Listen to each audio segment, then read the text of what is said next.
Hello and welcome back to the Tournament Center. I'm Randy Buehler here with Brian David Marshall. We just watched the first draft of Pro Tour Geneva. You know, you want to be Rich Hohen in one of these drafts, right? You want to show up, sit down at a table. There's 7 guys you've never heard of. You know they're probably intimidated because they've been reading your column. And, you know, Rich has got the perfect feed. But then there's always some table. There's always a table somewhere that has 3 Hall of Fame or potential Hall of Fame players right in a row. Reigning Player of the Year, Shouta Yasooka, feeding Olivier Ruel, returning from his suspension, and then feeding actual Hall of Famer Raphael Levy. Ask the pro. Yeah, so you can look at the slide. You know, I stood behind Shouta Yasooka. I was watching the Player of the Year draft. You stood behind Olivier Ruel. What did the draft look like from your point of view? Olivier opened up and went red with Famer Raphael Levy. I mean, it was a pretty straightforward pick for him. It was clearly the best card in the pack. He had a small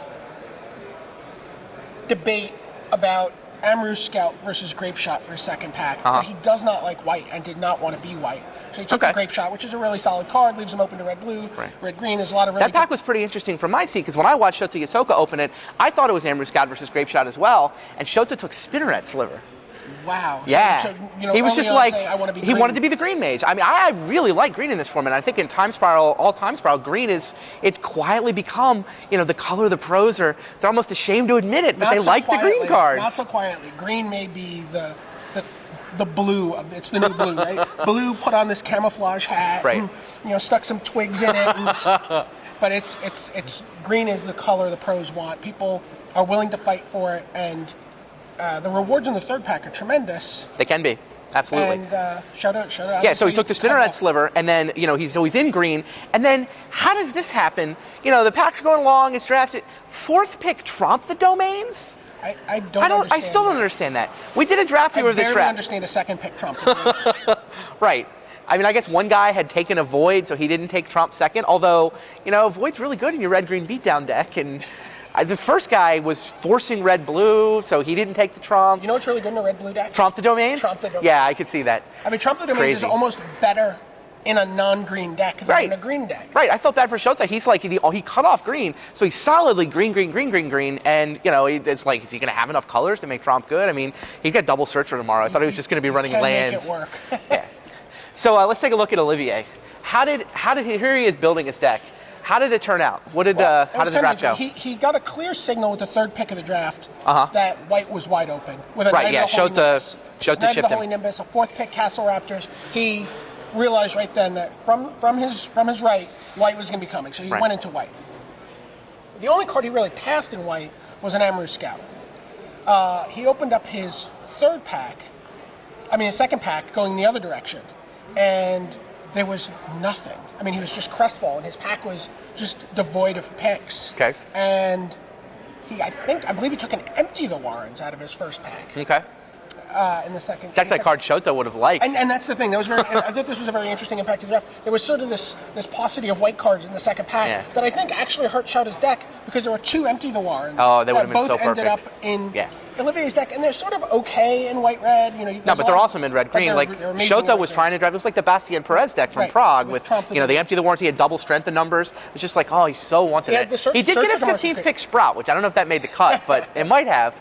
Double Herdnar. He would have loved Empty the Warrens. Yeah, absolutely. And then Ivory Giant came through for Olivier with a couple of Flickering Spirits. But I got to say, he was getting white, but he wasn't getting premium white. Okay. Like, Ivory Giant's good, but it's not good if someone else is taking better white cards over it, because your Ivory Giant's not going to tap out their guys. Yeah, fair. So there's this, Ivory Giant can be this weird trap card where you're like, oh, white's open. Yep. But, you know, I mean, I've definitely been in drafts where I'm like, I've taken the good white card and passed the Ivory Giant. What's the grade you would give Olivier on the deck?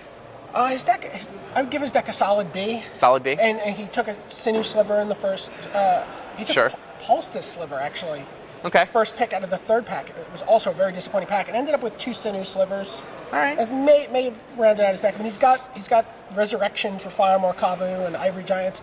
He built the deck really nicely. I think it's really solid. I call it a B, which is probably a 2-1 record. Okay. Well, let's look at Shouta. So you see Shouta building his deck. He wound up, like I said, he had totally cut off green. He got trumped the domain, so he's in great shape. He wanted to go red. He had one early red card, but it didn't, it wasn't really there. It was getting drafted around him. He wound up dabbling in blue because he got telekinetic slivers coming back like 5th and 7th in the second set of packs. And she's just like, he had one fledgling Mach-Core that he picked up in the first pack, a couple of telekinetic slivers. So he wound up green, blue, red.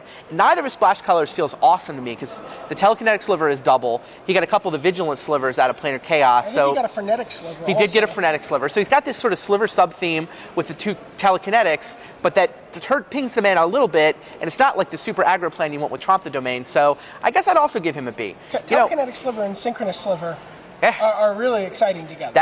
He's got double synchronous, double telekinetic. And then tap their blockers. I may be cheating a little bit and giving him B. I actually thought coming out of the draft that his deck was amazing. Because 4th pick Trump, he got these free telekinetic slivers, but I also know that he just lost round 1. Maxime Herms beat him with Liege of the Pit. Well, first of all, that I think is the untold story of the draft. Whoever goes 3-0, I felt in that draft, was going to be black. Ah, okay. Because again, you had this black is clearly it's the worst color, right? The worst color, and certainly the color that is you're getting the best price on when you're drafting right now. Because you're getting really, really late black picks. Right. No one wants the color. Right. People will splash the removal here and there, but a card like Sudden Death went 5th. Yeah, that didn't used to happen. Or 4th in the draft, and Liege of the Pit went. So there's the story of Booster Draft, right? Booster Draft is about being in the color that not everybody else wants. So black, the color nobody else wants. Maybe it's going to be a black mage. I thought Shota's deck looked awesome, but he just lost to a black mage. Olivier's in a game 3 as round 1 goes on right now against Sam Gummersall. So that's the story here in round 1. That was the feature table. That's where all the action was, and we'll be back. We'll be bringing you more coverage all day live here on the Tournament Center.